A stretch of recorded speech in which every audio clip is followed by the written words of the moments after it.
welcome back. This time on You Break It Fix It, we're going to be throwing some new bedsides on the 68 Chevy C10 we've been working on. I know what you're thinking. These bedsides look in really good shape. Well, sadly they're not. These things are packed full of Bondo. There's been an overarching trend on this entire build. We started with a truck that looked halfway decent, but once we started getting down deep into it, it was pretty messed up. I'm not going to lie, I'm pretty impressed. Whoever did the last restoration job on it hid a lot of their bad work really well. After my years of doing this, it's pretty hard to fool me when looking at a project vehicle, but they fooled me in many places on this truck. So let's dive right into this thing and get started. Before I put the bed up on the bed stand, I'm going to take the time to completely clean up the underside and paint it and undercoat it. The most surprising thing of all on this truck was the bed floor and front panel was clean. I mean, super clean. Almost as if they had replaced the bed floor and front panel and just caved and paved the bedsides with Bondo. Kind of weird. So I'm going to start by giving the underside a good cleaning with some lacquer thinner. There was a lot of residual grease from a U-joint. If we don't clean this first and we touch it with a wire wheel, it's going to spread grease and oil all over the whole panel, which we don't want to do. In spots like this, after everything's cleaned up with a wire wheel, I still like to go over it with some rust converter. There are a bunch of small nooks and crannies I just couldn't get into with a wire wheel, and I've actually had really good luck with a lot of rust converters, especially this Loctite brand. Make sure you follow the directions on whatever rust converter you use. This one calls for sitting for at least 12 hours. That rust converter needs time to sit on that rust to actually convert it into something that we can spray over. Now I'm going to scuff up the bottom side of the bed so the primer, paint, and undercoat can all stick really well. Now I'm hitting all the bare metal areas with some etch primer. There's seemingly an endless variety of undercoat. There are rubberized ones that stay sticky and tacky for a very long time. I prefer undercoat that dries hard. One problem with the rubberized ones is they have a lot of tar. The ones that have a lot of tar in them actually turn brown after a while and they haze out really fast. I want something that's going to stay black and look nice and clean for a very long time. One little trick with that is when you pick up a can of undercoat, you can spray it against some masking paper or some cardboard, and if you look at the outside halo of the undercoat, you can see if it has tar in it because the edges will be brown.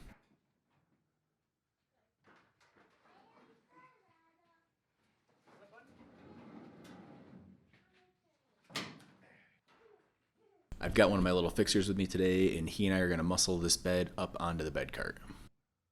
I'm a huge advocate for just getting your kids in the shop, no matter what their age, just getting that habit started of having them in there when you're working with stuff. Yeah, at first it's not going to be very convenient, but you didn't have kids because of the convenience.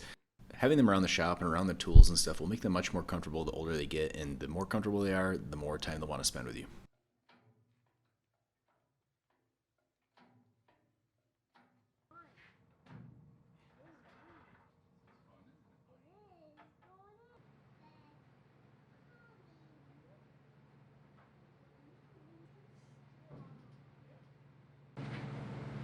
You want to show them your light? You gotta find yourself on that screen. You gotta back up to the toolbox. Now wave your light around. Look at the camera. Wave your light on. There you go. He wants to show you his light so you're safe. Yep. Yeah, I wouldn't eat the light.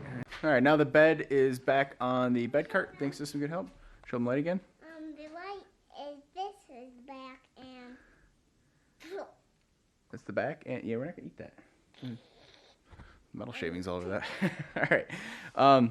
So you've probably been around the channel for a while by now, and you know I am a huge proponent for checking in parts. What does that mean? When you get your parts, take them out of the box, take a good look at them, make sure there's no shipping damage, dents, things like that. Sounds silly, it sounds stupid, but back in my production body shop days, we would get incorrect parts all the time, and it would completely slow any project coming through the shop. So in my personal life, I love to check stuff in because I don't have a lot of time in the shop, and when I go to work on something, I want to make sure I have the right parts. So I'm going to pull these. I already pulled these bedsides out of the box once. I'm going to pull them out again and double check to make sure they're the right ones before we go invest a ton of time into this bed. You smashing stuff? So if you've been around the channel for a while, you want to show me you're smacking something? All right, there goes my good light. I've already checked these things in, but I'm still going to pull them out of the box again. And I'm going to look over them very closely again for two reasons. Again, I'm inspecting them for damage. They've been sitting around the shop. I want to make sure they're good to go. Another huge benefit is it helps with the replacement procedure. I can see where all the bolts go, where all the flanges are that need to be welded. So when I go take off the old bedsides, I know that all the old welds have been cut and that all the bolts have been removed. Before I get crazy with a torch and a grinder on these bolts, my little fixer and I are going to go around the bed and try to break some of these nuts and bolts loose on their own. All the ones that will come out on their own, we'll just pull it out on their own, and the ones that won't, we will go to extreme measures. Ready, buddy? Yeah. All right. I've been pleasantly surprised how easily all these bolts are coming out, but naturally there are a few stubborn ones that won't.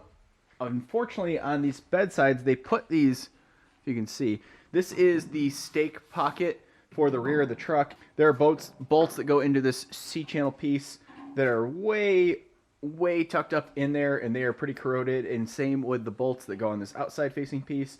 All the ones that go along the bed floor are relatively loose, but now we need to put a vice grip on the head of those so they can stop spinning.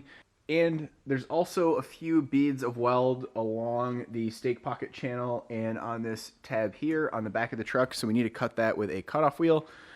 I am going to grab the old fire wrench, and we're going to get the rest of these bolts out of here. I took my little fixer home so I can do all this dusty, hot, dirty stuff, so let's rock on. When you're using an oxyacetylene torch, I highly recommend using a full face shield, a beanie to cover your hair up, and really look around you and check for fire danger. You know, do all the things that I'm not doing right now.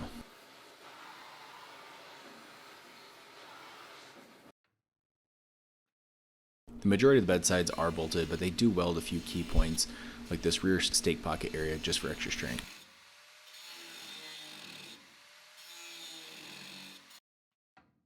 When you have a problem logic can't solve, just grab a big hammer.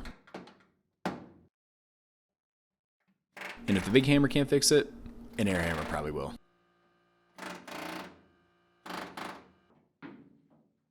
We got the bolts out, the welds cut. This thing is so close to falling off.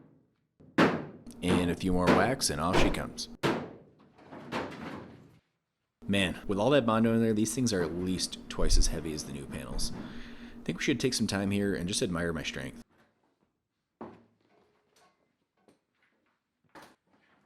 And on the other side of the bed, it's just more of the same. Unbolt what will unbolt, torch what needs torching. These panels are pretty simple to replace. It's a much needed break in this project. We've just done way more cutting and welding and fabrication than I ever expected at the beginning of this.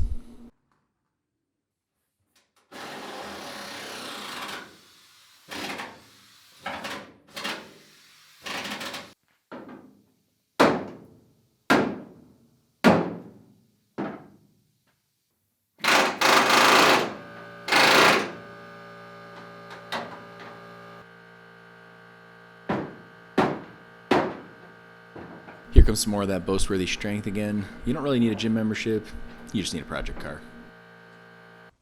That is some dirty, nasty work, but we got both bedsides off. Looks like a pretty sweet little flatbed right now. As I said before, the bed floor of this thing isn't that bad of shape. Someone clearly used the truck. There's some pretty big dents in this rear section and that front section, which will address those.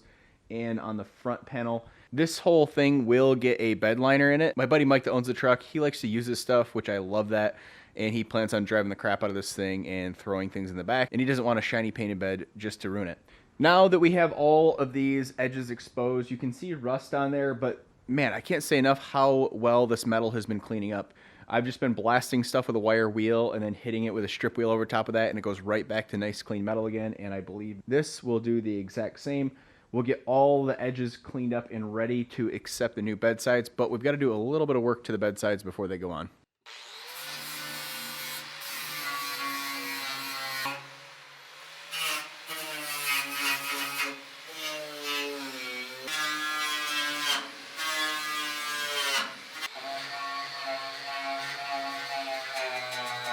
That edge cleaned up way better than I expected it to be. That used to be bright red rust in there. Most of it was just transfer from the bedsides, and that's exactly where I replaced them. They were super rusty on the inside. They look kind of nice and shiny out here, but the inside is pretty scary looking. Before we set the new panels on, I'm just going to hit all the bare metal with some etch primer. I'm going to let the cat out of the bag right here and say that one of my favorite parts of this build will be porting the exhaust through the bedside. just to get the exhaust kind of mocked up, I used these old bedsides, and this was one of the deciding factors of why we replaced the bedsides, is because there's probably, you can't see it on camera, but there's damn near 3/4 of an inch of Bondo on there. And then once I ground all the Bondo out and looked at the back of the bedside, I said, yikes, because they welded patches in right over top of the old rusty metal, and there's a lot of rust issues on the inside of this bed panel because of that. So the best option there was to buy nice clean bedsides. Like I always say on these builds, you want to make sure you do whatever you can to make your next step that much easier. When I'm focusing on one panel at a time, I still want to make sure if there's a little project within that to just knock that out and get it done. That way, once these bedsides are bolted on and welded on, I'm just done. I get that you want to just get stuff done, but you're going to save yourself time way down the road if you're completing each step to its max every single time. I'm not one for pushing cheap tools, especially in the welding cutting world, but on a whim I bought literally the cheapest plasma cutter I could find on Amazon just to see if it was worth having around, and honestly I'm beyond impressed with this machine. I hate cutting holes, and it was so nice having this around just to zip these holes out. I'm just going to do a quick fit up of these bezels to make sure all the holes lined up. One thing I'll point out here though is notice the location of this bezel. This is kind of a big thought, but it's not right smack dab in the middle of that panel between the wheel well and the edge. It's actually tucked back closer to the wheel well. When you're doing one-off custom builds, sometimes symmetry doesn't look as good as offset. This is one of those spots where if this thing was smack dab in the center, it would just kind of look goofy. Whenever I'm planning out these little nuances on a build, especially like a bezel like this, I'll just take a couple pieces of masking tape and just tape it to the bedside and kind of move it around to where it just looks right to the eye. It's time to set up the new bedside. This is a step I would highly recommend grabbing a buddy for. There's a lot of intricate panel overlaps on these bedsides between the wheel well and the bed floor and all that. It would just be easier to have two people, but today it's just me. One thing I do to set myself up when I'm hanging panels like this, and I do it on literally everything, is I always stage the hardware up where it goes. So on the inside of the bed panel where you can't see here, I have my bolts and washers laid out in front of every hole where they go. That way, as I'm setting the panel up, I can just start putting bolts in, and it's much easier to hang by myself. I gotta tip my hat to Jegs here. I don't know where they get these panels from, but these are quality panels. Really good. By far the best stamping out of any of the sheet metal that we bought for the truck. I love these bolt together beds. If your entire bed is trash, like the bed floor is rotted out or just beat up, you can buy an entire bed kit and have that thing bolted together in just a few hours. The new tailgate's getting staged up to put on the bed. Whenever I'm removing old parts, something like this, like the tailgate where I know I'm going to be replacing it, I like to leave as much hardware inside it as possible. I left the door handle in, all of the latch mechanism in there. That way I don't have to remember how it goes to put it in the new piece. I'm going to start stripping down the old tailgate and swapping all the stuff over so we can get this bad boy fit up.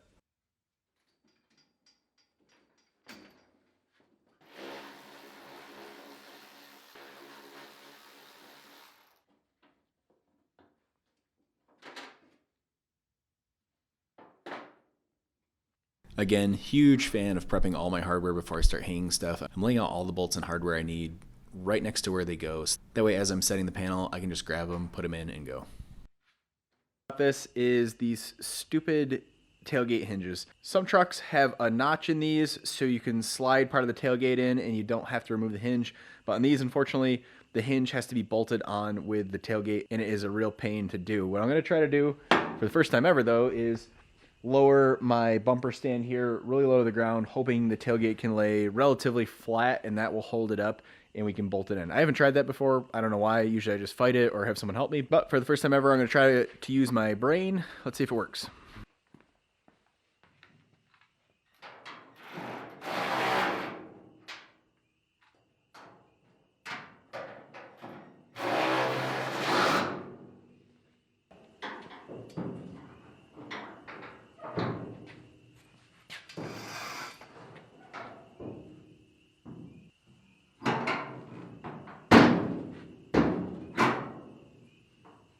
That was way easier than fighting it. I don't know why I haven't tried to do that before. The tailgate is now on, but it needs quite a bit of adjustment. This side needs to go up, and both of these ears that line up with the slots in the stake pockets They need to be pounded out. They must have gotten damaged in shipping. So I'm going to beat the crap out of those with a hammer, get those to go out. This bedside is laying, oh, you can almost see it on the camera, laying out a little bit. It might be because that wheel well is not bolted in. So I'm going to take some vice grips and clamp that with a vice grip really tightly and clamp this side and see if that helps. Well, that wraps up the bed build. This was so much easier than trying to just butcher new panels into those beat up old bedsides. This is pretty much a brand new bed now. I get having a budget on a project, and you go look at the price of sheet metal, and just a piece of 4x8 sheet metal is pretty cheap compared to these bedsides. But you got to remember, your time has value, and especially when it comes to the quality of the product when you're done. Could I weld a patch in and it looks nice and it lasts forever? Yes, but it was so much easier to just bolt new bedsides on and start out with clean, fresh metal, and this thing will be good at least for my entire lifetime. Thanks for sticking around and watching. As always, I'm Jim Murphy. The channel's You Break It, You Fix It. Make sure you like the video. Hit me up in the comments down below. Make sure you're watching the other C10 build videos. There's tons of knowledge in there. Go learn something, and I'll see you in another video.